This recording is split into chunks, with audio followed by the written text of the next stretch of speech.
வணக்கம். இது 8ஆம் அறிவு ஆலய ரகசியம்.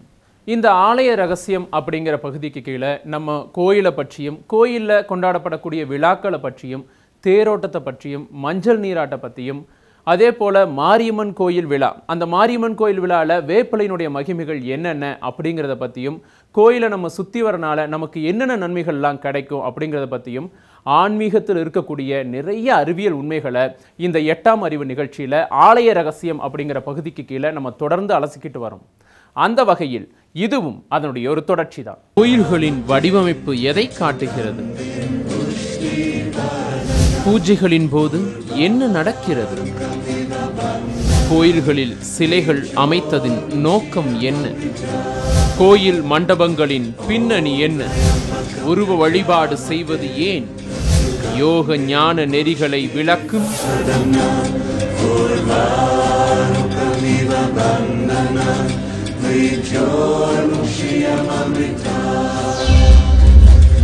ஆலய ரகசியம். பெரும்பாலான கோயில்களில் சாமி சிலைகள் பார்த்தோம்னா கருங்கல்ல தான் இருக்கும். ஏன் கருங்கல்ல சிலைகள் செய்தாங்க அப்படின்னா அதற்கு பின்னாடியும் பல உண்மைகள் இருக்கு. கருங்கலுக்கு பஞ்சபூதத்தினுடைய தன்மைகள் இருக்கு. மற்ற எந்த உலோகத்தை காட்டிலும் கருங்கலுக்கு அதீத சக்தி இருக்கு. அப்படி கருங்கலுக்கு என்னென்ன சக்தி இருக்கு, அதனுடைய மகிமைகள் என்னென்ன? இதோ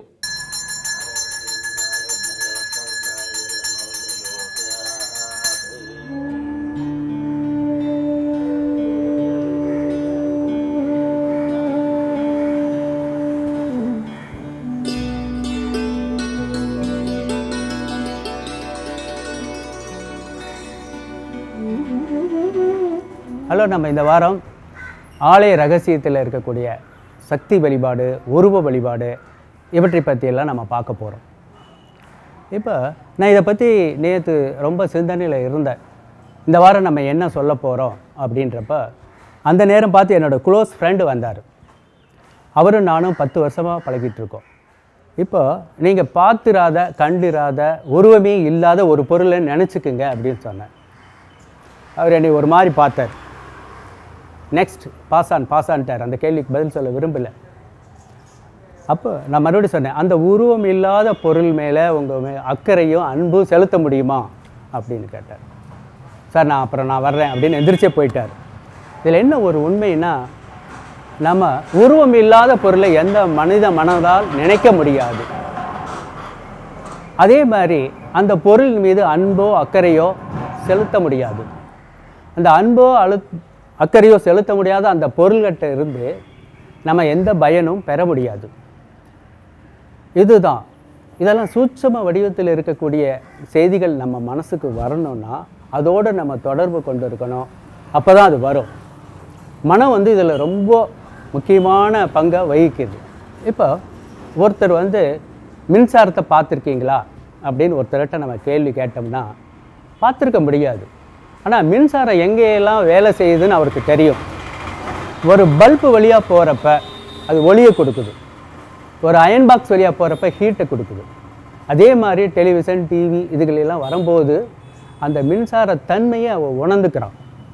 அதே மாதிரி தான் இப்போ மின் கருவியை கொண்டு மின் கருவியை நினைத்தால் எப்படி மின்சார சக்தியின் தத்துவங்கள் நமக்கு புலனாகின்றதோ அதே போல்தான் இறை அருள் பொருந்திய பொருளில் இறை சக்தி இருக்கிறது என்று நினைத்தாலே அதன் தத்துவங்கள் நமக்கு வந்துவிடும். ஒருவன் கடவுளை எந்த உருவாக ஒப்புக்கொண்டாலும் பௌதீக உருவில்தான் அவரை அறிய முடியும். பொழுதுபோக்கிற்காக ஒரு இடத்துக்கும், மருத்துவம் பார்க்கறதுக்கு ஒரு இடத்துக்கும், கல்வி கற்பதற்கு ஒரு இடத்துக்கும் பணத்தை செலவழிச்சிட்டு நம்ம ஓடிக்கிட்டு இருக்கோம். ஆனால் அந்த காலத்தில் வாழ்ந்தவங்களுக்கு கோயில் தான் எல்லாத்தையுமே தந்துச்சு.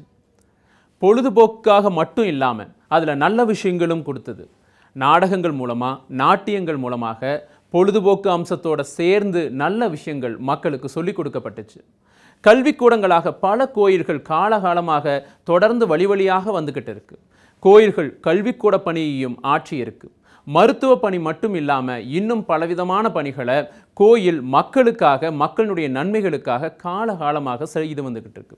இப்படி கோயில் அப்படிங்கிறது நம்ம சாமி கும்பிடக்கூடிய ஒரு இடமாக மட்டும் இல்லாமல் மக்களுடைய உடல் மற்றும் மன நன்மைகளுக்காக, அவற்றினுடைய தேவைகளுக்காக எல்லாவற்றையும் பூர்த்தி செய்யக்கூடிய ஒரு அற்புதமான இடமாக கோயில்கள் விளங்கிக்கிட்டு இருக்கு. கருங்கல்லில் தெய்வச் சிலைகள் வடிப்பது ஏன்?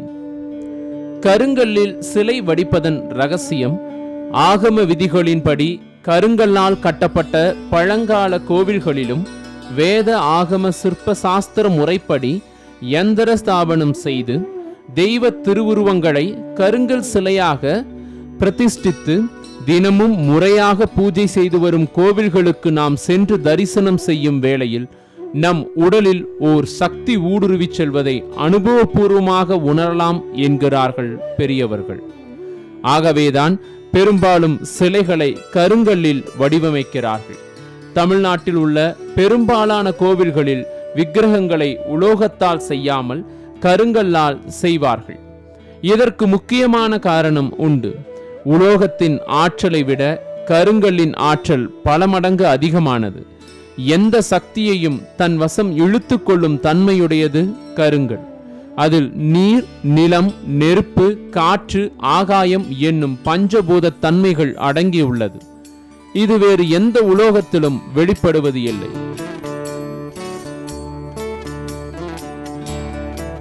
நீர், கல்லில் நீர் உள்ளது. எனவேதான் தனது இயல்பான குளிர்ந்த நிலையிலிருந்து மாறாமல் இருக்கிறது. கல்லில் நீரூற்று இருப்பதை காணலாம்.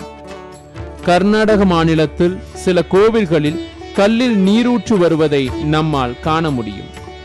நிலம், பஞ்சபூதங்களில் தத்துவங்களில் ஒன்றான நிலம் கல்லில் உள்ளது. எனவேதான் கல்லில் செடிகொடிகள் வளர்கின்றன. நெருப்பு, கல்லில் நெருப்பின் அம்சமும் உண்டு. கற்களை உரசினால் தீப்பொறி பறக்கும். காற்று, கல்லில் காற்றும் உண்டு. எனவேதான் கல்லில் தேரை கூட உயிர் வாழ்கிறது. ஆகாயம், ஆகாயத்தை போல் வெளியிலிருக்கும் சப்தத்தை தன்னகத்தை ஒடுக்கி பின் வெளியிடும் சக்தி கல்லுக்கு உண்டு. இக்காரணங்களினால் இறை வடிவங்களை பஞ்சபூதங்களின் வடிவில் இருக்கும் கருங்கல்லில் வடிவமைத்து நாம் வழிபாடு செய்கிறோம். அபிஷேகம், அர்ச்சனை, ஆராதனைகள் முறைப்படி செய்யும் போது ஒரு கோவிலின் பஞ்சபூதங்களின் தன்மை அதிகரிக்கின்றன. அக்கோவிலில் நாம் வணங்கும் போது நம் உடலில் நல்ல அதிர்வுகள் உண்டாகி அதன் மூலம் நம் வாழ்வில் நல்ல பலன்கள் ஏற்படுகின்றன. எனவேதான் கருங்கல்லில் சிலை வடிக்கிறார்கள் என்று ஆன்மீக பெரியோர்கள் விளக்கம் கொடுக்கிறார்கள். இப்போ பல பேர் என்கிட்ட கேட்டிருக்காங்க, சார் கோயிலுக்குள்ளே இருக்கக்கூடிய அபூர்வ சக்திகள்லாம் நமக்கு எப்படி கிடைக்குது, அதை நீங்கள் கொஞ்சம் எக்ஸ்பிளைன் பண்ண முடியுமா அப்படியெல்லாம் கேட்டிருக்காங்க. கோயிலில் இருக்கக்கூடிய கற்சிலைகள் முதல்ல அது எப்படி செய்கிறாங்கன்னு பார்த்தீங்கன்னா, இப்போ பஞ்சபூதங்களில் பூமி ஒரு பூதம், அதில் இருக்கக்கூடிய கருங்கல்லை எடுத்துக்கிட்டு தான் கடவுள் விக்கிரகங்கள், சிலைகள் இவைகள்லாம் செய்கிறாங்க.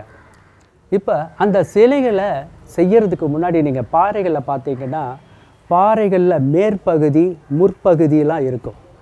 அந்த மேல் பகுதியாகவும் மின்புறமாகவும் இருக்கக்கூடிய இடத்துல தான் திருவுருவம் முகம் வரும்.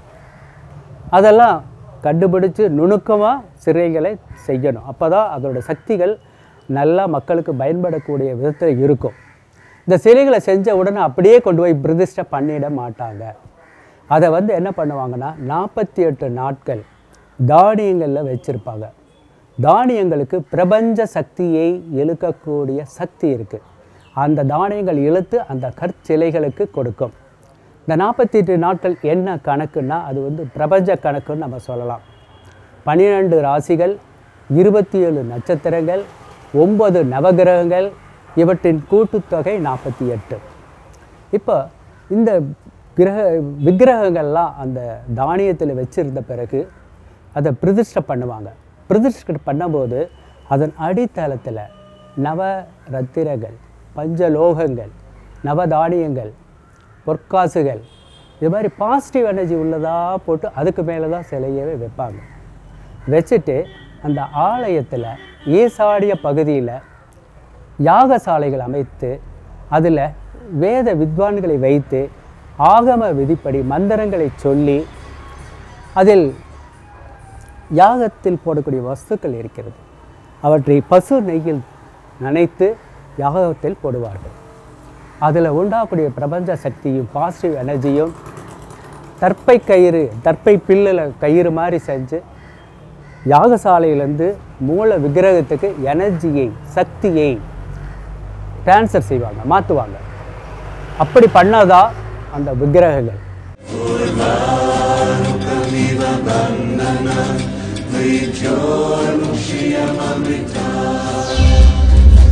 ஆலய ரகசியம்.